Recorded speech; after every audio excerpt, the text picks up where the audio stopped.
How can you stop your toddler from whining? Whining can be many, many things. First, it could just be the finding of a child's voice. So if you just imagine yourself as being Eeyore and getting into that whiny state of mind, like, oh, I really want that. There's a real pleasure to whining. So sometimes when a child is whining, they're just loving the sound of their own voice. And they're really, and if you don't become engaged in the dynamic, then your child can just whine their heart out and it won't cause a lot of stress for you or for the situation. But other times, they're whining because it's like nails on a chalkboard.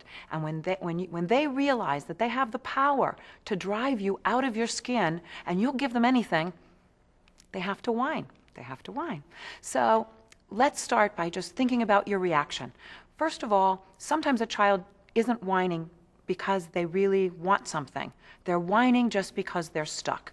So you've seen it before. You give your child milk in the green cup, and they're like, no, no, no, I want the blue cup. And you give them the blue cup, and what happens?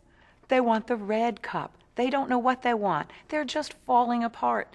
In that moment, you need to send your child the life preserver. You need to stand outside of the child drowning. You need to stand outside of the emotional storm and help your child back. Just disengage and say, you know what? I'll leave your cup here, and when you want it, help yourself. Walk away.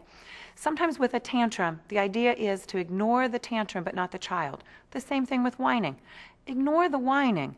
Just let it be, but still be there to respond to your child if they really need your help. Other places where they whine, in those grocery store lines.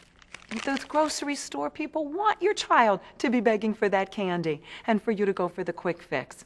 So when your child is whining in public, you have two options. Ignore them and let your child just let it wail. If they want to whine about the candy, let them whine.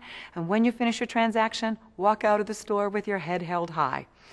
In other cases, let's say you're in a religious service or you're in some place that's more of an adult place and it's a beautiful restaurant and you know you're distracting everyone else. Pick up your whiny child and move on out. Give your apologies with grace and know that it's just the beginning of many moments in your life when your children will be seen and heard and you'll just show the world how graceful parents can be. Good luck.